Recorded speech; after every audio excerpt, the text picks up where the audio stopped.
बुद्ध जब निर्वाण को प्राप्त किए, यानी उन्हें इनलाइटमेंट हुआ, उन्हें जब ज्ञान प्राप्त हुआ, तो काफ़ी दिनों के बाद वो अपने घर लौटते हैं। और घर लौटने के बाद उनकी जो पत्नी होती है उनसे प्रश्न करती है। तो बुद्ध के बारे में बोला जाता है कि बुद्ध अपने जीवन में बहुत ऐसे कम अवसरों पर निरुत्तर हुए थे, यानी उनके पास कोई उस सवाल का जवाब ही नहीं था। वो सवाल उनकी पत्नी ने ये पूछा कि जो ज्ञान की प्राप्ति, जो निर्वाण की प्राप्ति, जो आपको बुद्धत्व मिला, क्या वो घर में नहीं मिल सकता था? तो बुद्ध उस समय चुप हो गए थे, निरुत्तर हो गए थे, वर्डलेस हो गए थे, जिसे बोला जाता है कि सवाल का उनके पास कोई जवाब ही नहीं था। असल में बुद्ध ने तो ये मन में सोचा ही होगा कि जो मैंने जंगल में भटक करके, दर बदर भटक करके जो मैंने ज्ञान प्राप्त किया, वो ज्ञान कहीं न कहीं मुझे इस घर में भी तो मिल ही सकता था। लेकिन ज्ञान चक्षु की कमी थी उनके पास। आप जितना भागते हैं उतना आप, ऐसा नहीं है कि ज्ञान को प्राप्त ही करते हैं। बुद्ध के जीवन में वही हुआ है। मैं आज अभय सिंह, जो IIT बॉम्बे से पढ़ाई किए हैं, अभी महाकुंभ के समय में काफ़ी ख्याति प्राप्त कर रहे हैं। ये देश हमारा इसी प्रकार का है। ये देश कुछ ऐसा सोचता नहीं है। यहाँ की जो भीड़ होती है वो बहुत जल्दी किसी को जज नहीं करती है। उन्हें जो चीज़ एक दिखता है कि एक भीड़ कर रही है, तो भी उसी जाति के साथ में उसी भीड़ का एक सिंबल बन जाते हैं और उसी प्रकार से वो भीड़ चाल में चल देते हैं। मैं अभय सिंह को बुरा या भला नहीं कहता हूँ, क्योंकि उतनी मेरी हैसियत नहीं है कि मैं किसी को जज करूँ कौन बुरा कौन अच्छा हो सकता है। लेकिन गौर से देखने वाली बात है, जो आज कई बार उनके ये प्रभाव के कारण, उनके कदम के कारण, क्योंकि उन्होंने अपने माता पिता को गलत बोला कि उनके माता पिता बहुत अधिक ज्ञानी नहीं हैं, वो समझदार नहीं होते हैं।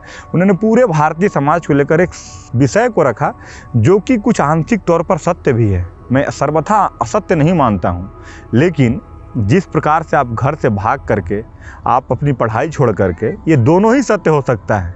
कोई व्यक्ति गया है तो वो ठीक भी है कि वो ज्ञान की प्राप्ति के लिए गया है, लेकिन जैसा मैंने पहले बताया कि बुद्ध ने बाद में जाकर यही चीज़ कहा कि भागो मत जागो। जो ज्ञान होता है उसके उन्होंने मध्यम मार्ग का रास्ता दिया कि ऐसा नहीं है कि आप बन भागेंगे, आप हिमालय की ओर जाएंगे, आप जंगल की ओर जाएंगे, आप पहाड़ में जाएंगे तो आपको बहुत अधिक ज्ञान मिलने वाला है। भटकने से ज्ञान नहीं मिलता है। ज्ञान तो मिलता है आपके आंतरिक विचार, जब आपका आंतरिक चक्षु खुल जाए। जिस प्रकार से सूर्य तो हर दिन ही उगता है, लेकिन व्यक्ति घर का दरवाज़ा ही बंद किए हुए कई वर्षों तो उसे सूर्य का प्रकाश नहीं मिलेगा। वैसे ही ये ज्ञान है।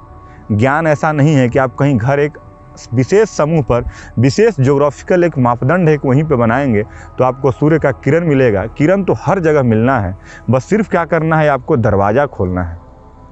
आप अगर दरवाज़ा खोलते हैं तो सूर्य का प्रकाश तुरंत आने लगता है।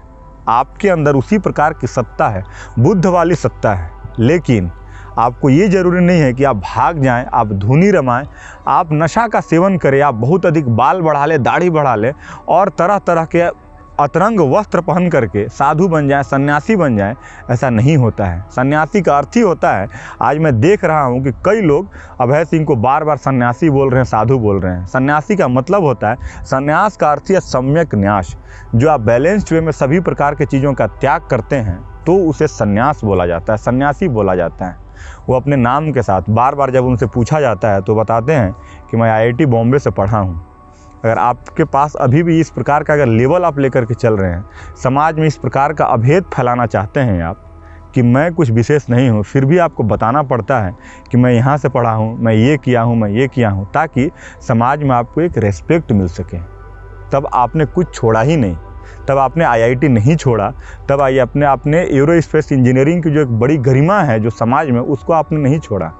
आप सिर्फ छोड़ने की बात करते हैं। कई लोगों को मैं देखता हूं, कहते हैं कि 10 लाख की संपत्ति, 1 करोड़ की संपत्ति मैं छोड़ करके आ रहा हूं। असल में वो छोड़ते नहीं, वो आज भी पकड़ करके रखते हैं। वो पकड़ने का अलग अंदाज होता है। इसलिए मैं आपसे कहता हूं कि आप थोड़ा अपना ज्ञान का चक्षु खोलिए। सही गलत का निर्णय तुरंत मत कीजिए। देखिए, हमारे पास कई उपनिषद हैं, वेदांत हैं, वेद हैं। क्या ऋषि मुनियों ने कहा, क्या उसके ऊपर गौर विचार किया है, उसको थोड़ा अन्वेषण कीजिए, एनालाइज कीजिए, तब किसी विचार पे पहुंचिए। मैं बार बार अब फिर से कहता हूं कि अभय सिंह गलत हैं या सही हैं, ये मैं और आप नहीं तय कर सकता हूं, समाज तय नहीं कर सकता। खुद ये अभय सिंह को ही तय करना होगा कि वो क्या, किस मार्ग पर हैं, किस राह पर हैं। हमारा आपका कुछ लेना देना नहीं है। बुद्ध के जीवन से हम कुछ सीख सकते हैं, बुद्ध नहीं बन सकते हैं। सत्य का हस्तांतरण हो ही नहीं सकता है। सत्य ऐसा नहीं है कि मेरा सत्य मैं किसी और को ट्रांसफ़र कर दूँ। थोड़ा बहुत कोई मार्ग बता सकता है, दिखा सकता है, लेकिन सत्य तो आपको लाकर नहीं दे सकता। एक सत्य ही, एक ज्ञान ही है, एक बुद्धत्व ही, एक बोधिसत्व, एक निर्वाण ही है जो कि ट्रांसफ़र नहीं किया जा सकता। संपत्ति को आप तो दे सकते हैं, अपने पुत्र को दे सकते हैं, अपने बच्चे को दे सकते हैं, अपने भतीजों को दे सकते हैं, जिसको चाहे आप दे सकते हैं। ज्ञान किसी को आप नहीं दे सकते हैं। बुद्ध के पीछे पीछे आनंद 40 वर्षों तक रहा, लेकिन जब बुद्ध मरने लगे तो उसे ज्ञान की प्राप्ति नहीं हुई थी, तो वो रोने लगा। तब बुद्ध ने कहा था कि अप दीपो भवा, अपना दिया खुद बनो। दीपक आपको खुद ही जलाना होगा, किसी और के रोशनी में आप बहुत दिन तक नहीं रह सकते हैं। तो मैं आपके ऊपर छोड़ता हूँ, आप बड़े अच्छे से विचार करें, किसी भी चीज़ के पीछे भेड़ चाल में न चलें, अपना ज्ञान करें। 10 मिनट बैठकर ध्यान में हो करके सोचिए क्या सही है, क्या गलत है, और ऐसे कुछ भी होता नहीं है सही गलत। आप उसके पार जब उठेंगे तो आपको ज्ञान की प्राप्ति होगी। और भी हमारे स्क्रिप्चर्स हैं, शास्त्र है, उसको पढ़िए, अच्छे अच्छे लोगों को सुनिए, जल्दीबाजी मत कीजिए।